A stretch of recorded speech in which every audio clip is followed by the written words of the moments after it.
Swipe na lang. Tone down na kulay. Ayan. So ngayon, pwede na namin tawagin Mars Mariel. Ayun naman. Mariel na. Diba? Yeah. At syempre, tawagin naman natin ang mga nag-make under sa kanya. Sina Mike Ross, stylist, and Kwa. Hi! Mars! Hello mga mahal. Did you know kung ano yung itsura ni Kulay before you met her? Oo, kasi nakikita ko na siya sa mga party, sa mga events, gano'n. So, And then Mike, I used to work with her in a bank. in a Diba? bag. So wala na kayo sa bag na pareho, I'm sure. Sa marketing, so it's more on field. So ito, parang one of my style na mapansin ka, para may ma-notice sa'yo. So pagka na-notice ka, so it's a start of a conversation. Yes. So that's your strategy. Parang gano'n. Wait, tanong ako, paano niyo din-decide kung anong look ang gusto niyo para sa kanya? Actually, si life is very fun.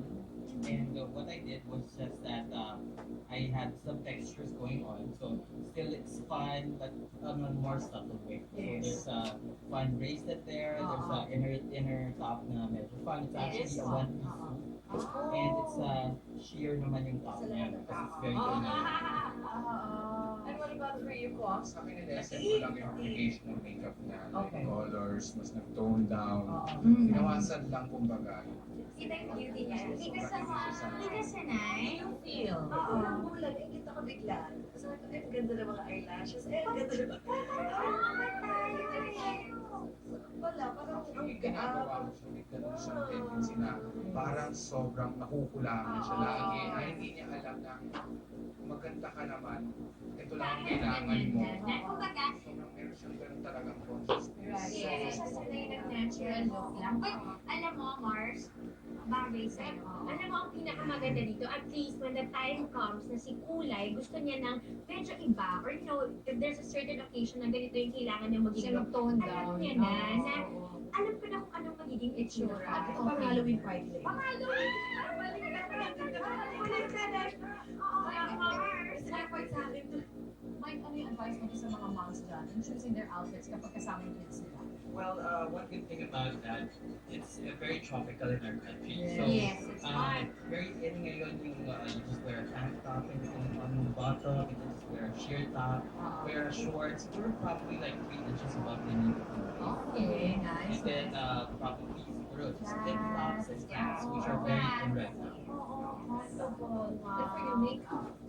Minsan lang sila komportable. Kung ano, enhance lang. Like, powder pa rin nila mukhang hulas na oil. Oo. Kilay. Kilay is the biggest quality. Hindi, mas walang kulay. Hindi ako lang gusto.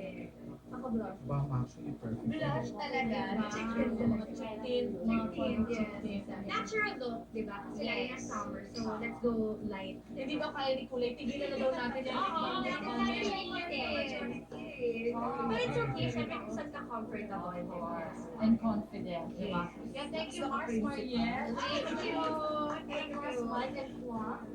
And of course, Rian, thank you so much for joining us today sa ating Zumba Moves. Diba?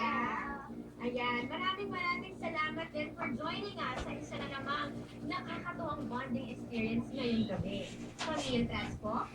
Yes, at may mga marami kayong natutunan sa aming mga binahagi na pwede nyo gawin na sa inyong everyday lives as moms. Ayan, ako po si Sherilyn Reyes-Tan.